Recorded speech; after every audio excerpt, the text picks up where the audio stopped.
Bonjour tout le monde, j'aimerais vous lire la réponse écrite que j'ai faite à un raciste sur internet. Alors il faut savoir que les trolls ne sont pas seulement au service du pouvoir de Micron, donc du pouvoir à pensée unique, ils sont également au service des élites qui veulent nous diviser, qui aimeraient la guerre civile partout, qui aimeraient la destruction et le néant partout. Alors ce troll est venu me voir sur une vidéo concernant l'intellect et compagnie, et il voulait me faire penser que soi-disant, voilà, il y a un intellectuel selon les races, et moi je suis pas du tout d'accord, donc je vais vous lire.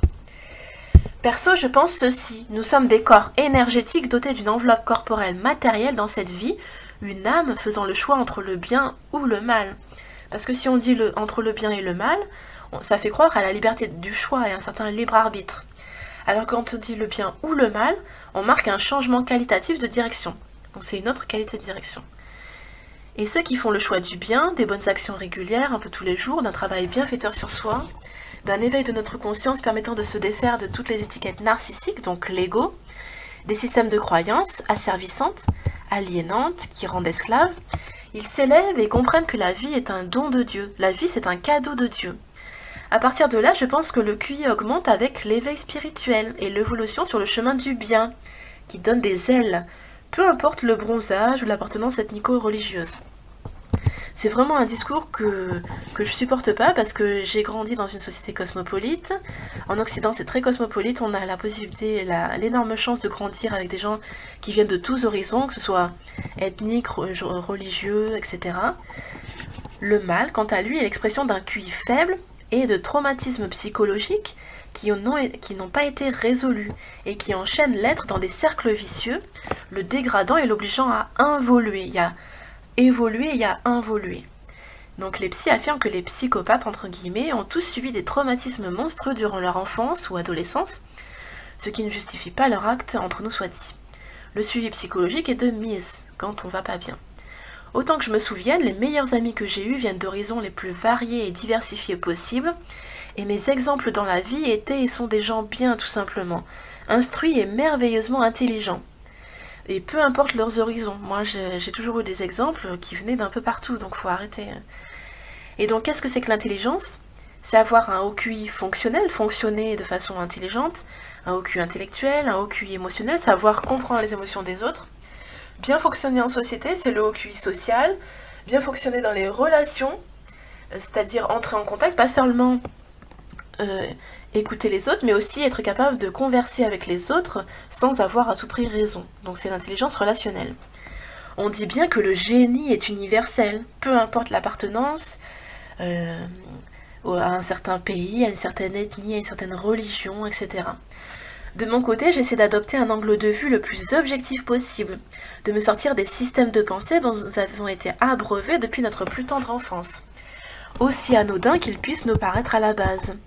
Et oui, parce que quand on est, on a forcément le système de pensée de ses parents, les systèmes de pensée de sa société, les systèmes de pensée qui sont véhiculés par l'école, par les profs qui sont dans cette école parce qu'ils ont un vécu bien à eux, etc. Et concernant les théories de race, entre guillemets, génétique et de QI génétique, je pense qu'elles sont fortement biaisées, de par le fait d'abord qu'il n'y ait pas d'expérience témoin neutre qui nous servent de repère dans nos constatations et donc nos éventuelles conclusions. Se targuer de comparer des entités ethniques entre elles qui ne sont pas centrées sur le même mode de vie, les mêmes façons de fonctionner, sur le même genre d'activités, les activités primaires, secondaires et tertiaires. Donc par exemple primaire c'est tout ce qui est agriculture, secondaire c'est l'industrie, tertiaire c'est plutôt les services. Et sur la même intellectualisation du réel. Donc ces conceptions de QI génétique c'est complètement obsolète, c'est complètement faux, c'est n'importe quoi, c'est de la propagande. Surtout quand on évalue l'âge véritable de notre 5e civilisation, d'après moi, quelques milliers d'années tout au plus. Donc les scientifiques parlent de 2000 à 5000 ans tout au plus.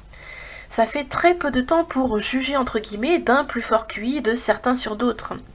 Puisque nous avons une même souche, nous venons tous d'Afrique, donc pourquoi il y en a qui en 5000 ans seraient beaucoup plus intelligents, ça m'étonnerait.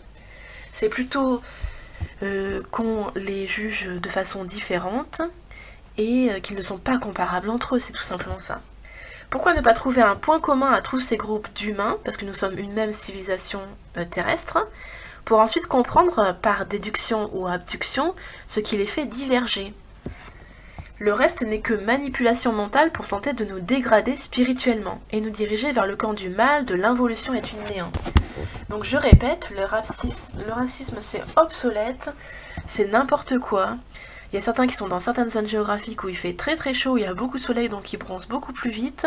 D'ailleurs en Occident tout le monde est dans l'obsession du bronzage. Moi l'été quand je vais à la mer j'aime bien bronzer. Donc il va falloir arrêter. Je pense que c'est des conceptions, des idées qui sont trop anciennes, qui ont été véhiculées par nos grands-parents et nos parents. Et les jeunes de notre époque qui bossent toute la journée comme des fous pour un salaire moyen, eh ben ils n'ont pas le temps forcément de s'exprimer sur internet, de véhiculer certaines idées, mais parmi mes amis, je connais pas un seul raciste, donc il faut arrêter. Je pense que les anciens ont été tellement habitués à vivre dans une société qui était extrêmement cadrée, c'était un petit peu quand même la censure et la propagande, il n'y avait pas beaucoup de diversité d'opinions, de films, de musique, c'était toujours un peu les mêmes trucs qui passaient. Regardez par exemple Le Père Noël est une ordure, ça passe tous les ans, ça fait je sais pas combien d'années, ça fait 40 ans, il faudrait peut-être passer à autre chose à la télé, non?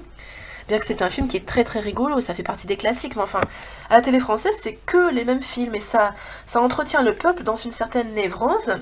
Et en plus, comme le français est une langue endémique, donc c'est une langue qui n'existe qu'en France pour l'Europe, à grande échelle, donc elle est une langue nationale que en France, grosso modo, hein, je compte pas le Luxembourg, etc. C'est une langue endémique qui est seule en France, donc ça permet pas d'échanger des idées avec les anglophones, les germanophones, les italianophones, les hispanophones, etc.